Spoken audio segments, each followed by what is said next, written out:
Hello and welcome back to another video. And in today's video, as you might be able to see, we have finally planted the trees for the acres scheme. So we'll run through the little blurb and stuff about the planting trees in the riparian buffer zone for the acre scheme in a minute. But just sort of a rough recap, we have to plant it a minimum of 10 trees, a maximum of 200 trees. We planted the minimum of 10 trees. They gave you a little table of all the qualified tree breeds that you were allowed to plant. And you had to pick 2 of them and plant them. So we picked 2 of them. We planted 5 of one breed and 5 of the other breed, totaling out at around 10.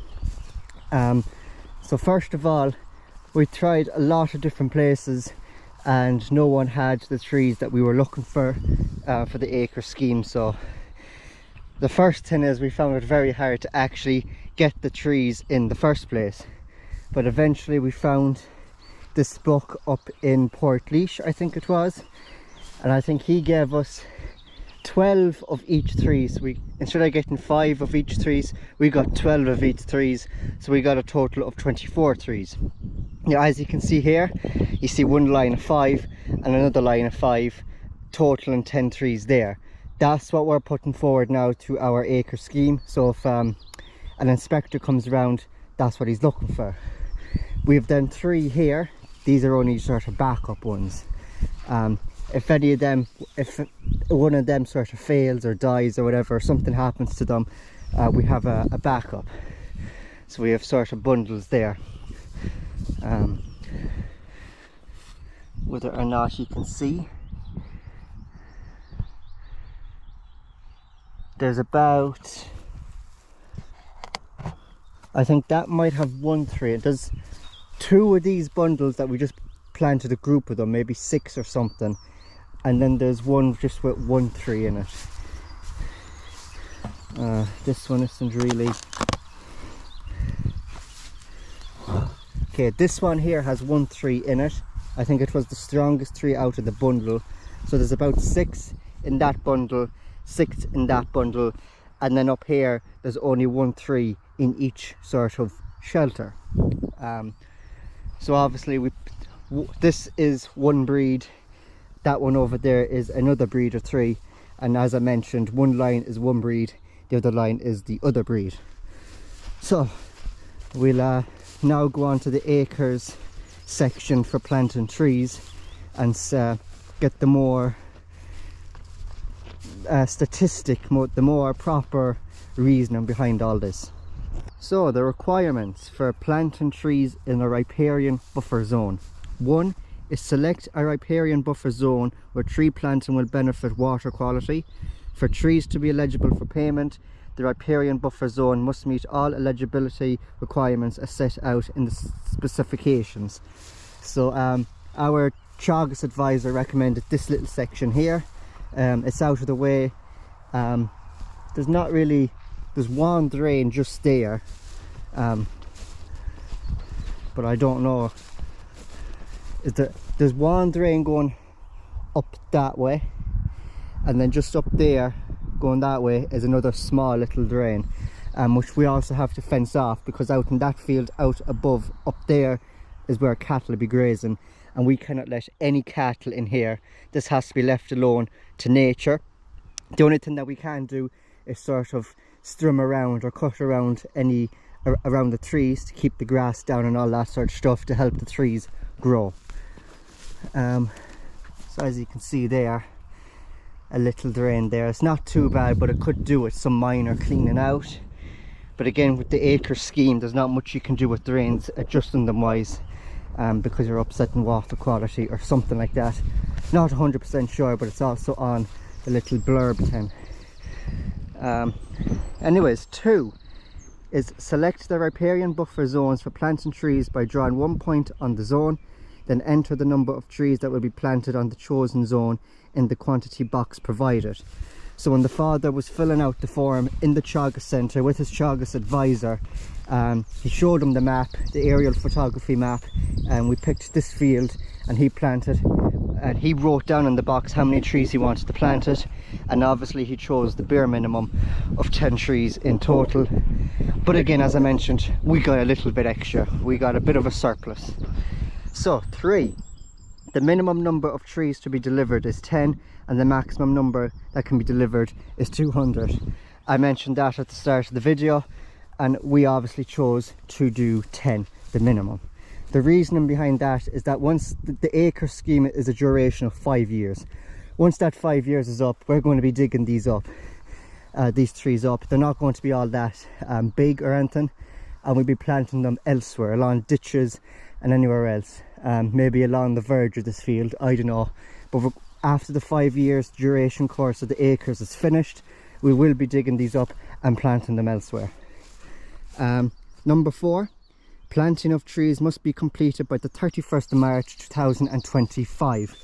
So this is for tranche 2 applicants. So that's what we fell under. Then you have the tranche 1, that the trees had to be planted by the 31st of March 2024. So we fell into the tranche 2 that had to be planted by the 31st of March 2025. I don't know when this video is going to be out, but me and the father planted these on Thursday the 27th of March 2025. So they were planted by the skin of our teeth before the deadline. So 5, plants must be of Irish origin or Irish provenance and purchased from the Department of Agriculture, Food and Marine, registered professional operators. So what that means is, we'll have a look at the table in a minute, but what that means is you can't go into your forest and cut a branch off a tree and plant it and say that qualifies. That won't qualify, because these trees, each one of these trees has their own sort of passport. Each one of these trees have their own passport or document or paperwork. And what else does it say? Irish origin. So they'll give us a list of Irish origin or Irish provenance trees, which we'll have a look in a minute, and then I'll tell you which ones that we chose. So again, a lot of restrictions for what type of trees you can plant. So obviously we chose one breed of tree and another breed of tree, and each one of them has their own passports or documents. So if an inspector did come out and has a look at the trees, he will want to have a look at the passports or documents before we can get our acre scheme payments. So 6, all plants purchased for this action must be a company plant passport, and participants must ensure that they retain the plant passport for the duration of the contract, which is 5 years. And we have the what did they call it? A passport. Must be accompanied by a plant passport. Yeah, so we have a plant passport for each of these trees. 7, purchased trees must be a minimum of 60 centimeters in height. So they cannot be below 60 centimeters. You could have bought them if at 70 centimeters, 80 centimeters, 90 centimeters, or 100 centimeters, or whatever height you wanted to get them at, but they couldn't be below 60 centimeters. They had to be a minimum of 60 centimeters in height. So when we called your man in Portlaoise and we told him we wanted these and these such a trees, they had to be a minimum of this height and whatever, because they were part of this acre scheme. He gave us all the rights requirements tree plant wise, and we have all the documents and all that for them as well. 8, plant at least 2 species from table 1 below. We'll be having a look at them. As I mentioned, this line here is one species and this line here is another species. 9, do not plant in the vicinity of overhead wires within 20 meters of railway lines and within 60 meters of a neighbouring dwelling house. See table 2 for clearance distance for overhead lines. There is no overhead lines, there is no dwelling house, there is no railway lines. This is tucked away nicely. You have sort of forest surrounding you in 3 angles, and then you have your grazing fields out below there. There's no railway lines in this field, as you can see. are overhead lines and there's definitely no railway lines. 10. Fit each tree with a staked shelter, minimum 75 centimeters in height, and protect trees from livestock damage with appropriate fencing. Livestock are not permitted to access a riparian buffer zone, grassland or arable. So this is what you call your shelter, these little tins here, and they have to be a minimum of 75 centimeters in height to protect the trees. So if you have a tree that's 65 centimeters, then you have to have a shelter that's 75 centimeters. If you have a tree that's 80 centimeters, your shelter has to be 90 centimeters. So your shelter always has to be bigger than the height of the tree. So whatever height your tree is, always make your shelter that little bit bigger. So we put basically 2 boxes on top of each other to make sure that the whole tree was covered and protected. But we'll get into more of that later on in the video. 11. Grass and competing vegetation must be controlled around the trees annually. It will be necessary from time to time to lift the tree shelter and remove any weeds or grass that may be growing within the shelter. So this time next year, or whenever we planted the trees come 2026, so maybe March or April of 2026, we'll have to sort of cut down any grass or weeds that are growing above the trees itself. And as it mentioned, we might have to take up these shelters so we can actually get in and around properly around the tree, to get right in up against it, and that will just stop any grass or weeds from suffocating the tree and stop it from growing. But in any case that did happen, we do have backup ones just over there, so we're not awfully bad, but we'd prefer to keep on top of them, if you know what I mean.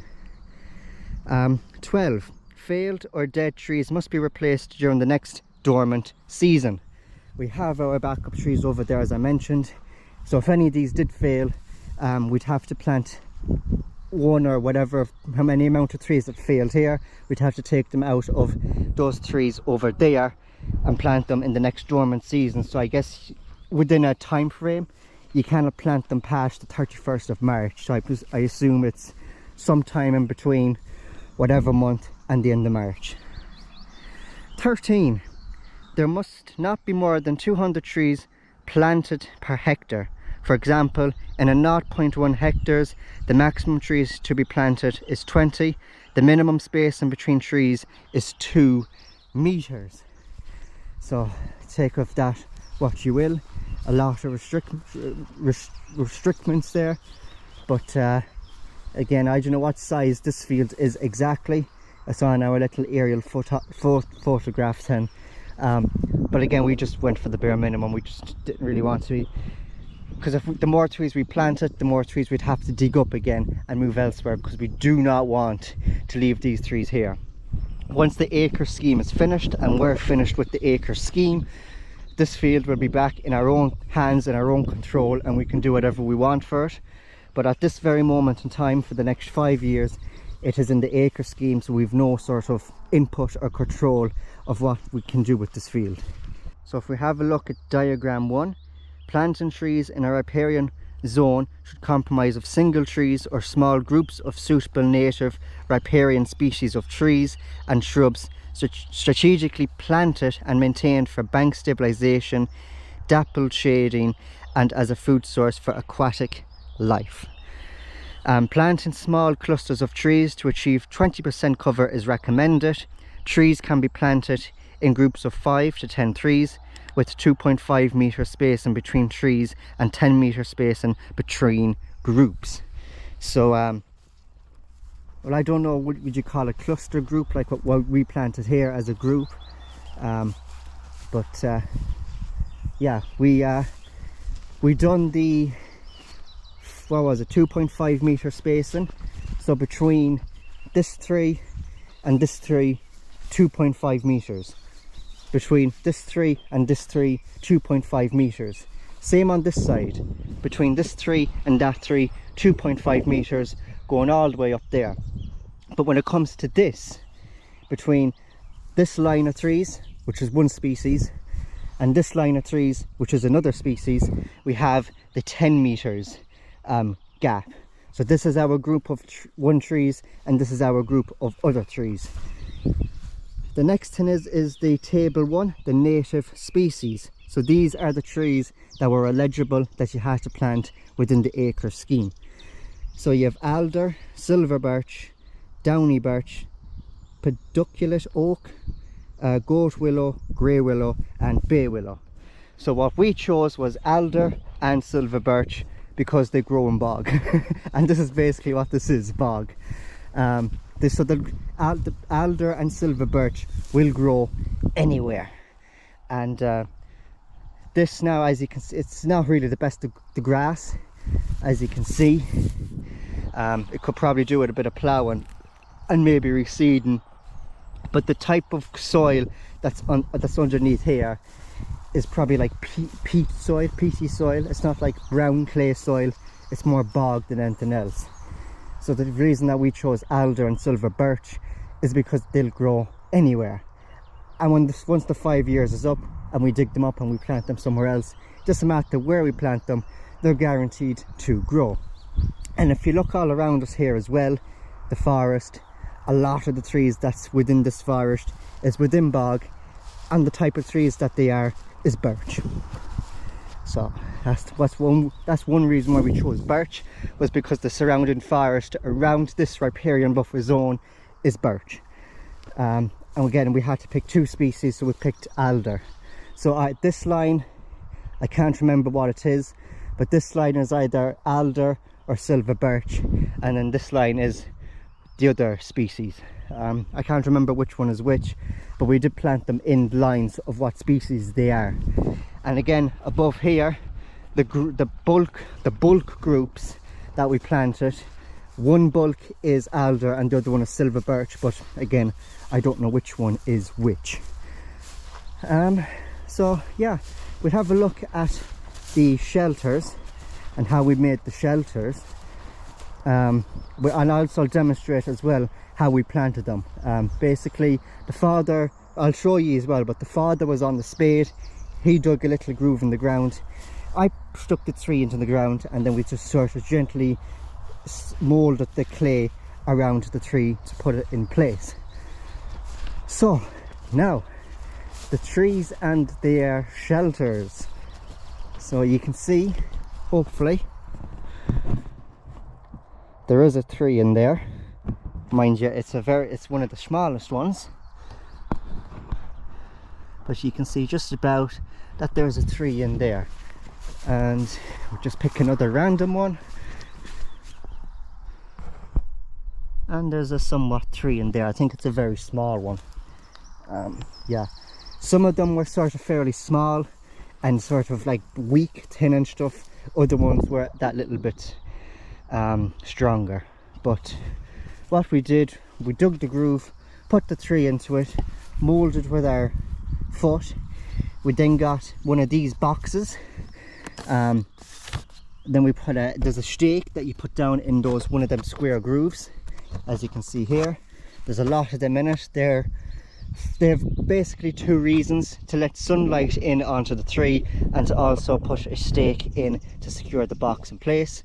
So we put the box down, we stuck the stake in it, then we put another box on top, so that the actual shelter, these green things, the boxes, are the tree shelters, just to make sure that they are way above the tree. And then we just used our stake, which funnily enough, me and the father, the evening before we planted the trees, so on Wednesday, the evening of Wednesday the 26th, we got everything ready. We got these stakes. So what we done was just went into the wood behind us here and cut down sort of manageable sized branches off trees to use as stakes. Easy. And we stuck the stake into the ground, and then we screwed the stake to the shelter, just to give that shelter that extra bit more support. Along with the stakes we got provided from the Portlaoise nursery place that we got the trees from and the shelters from. We got the shelters, these stakes and the trees from all the same place, and we just use our own little makeshift stakes to give it that extra little bit of support. And as you can see, some of them have a bit of tape around them. That's because we ran out of screws. So some of them might look a little bit more agricultural looking than others, but we did just run out of screws. We didn't bring half enough. We misjudged our calculations, but you can see there's a screw there as well.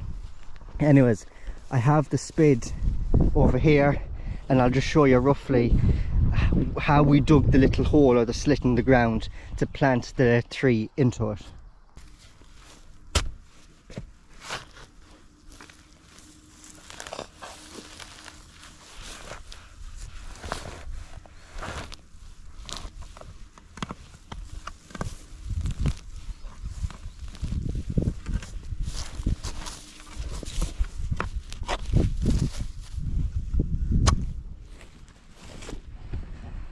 So as you've seen there, I made a little hole. That's what the father was doing with the spade. We dug a little hole, as you can see there. I stuck the tree down in it, and then we gently sort of grooved the soil like that around the tree to secure it in place.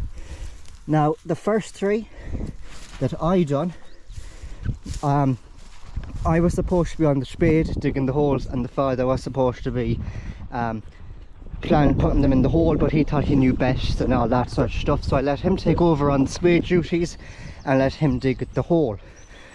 But my sort of idea would have been, which you can see over here, I was going to dig a little square hole, so with the spade dig up a little section, put the trees in it into the hole, break up the soil that I dug out, and then put it back in to the hole with the tree in it to secure it in place, basically. So I'll demonstrate now the way I was thinking of planting them before I lost my job on spade duty.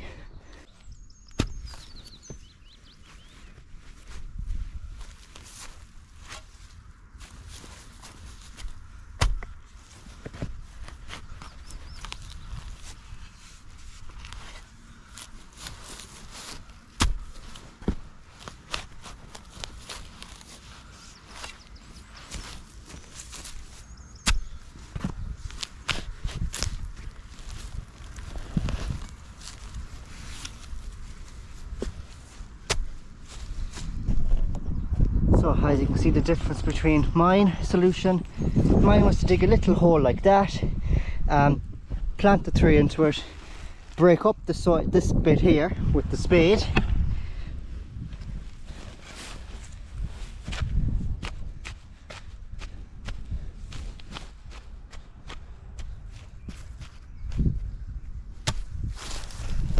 and basically fill up the hole again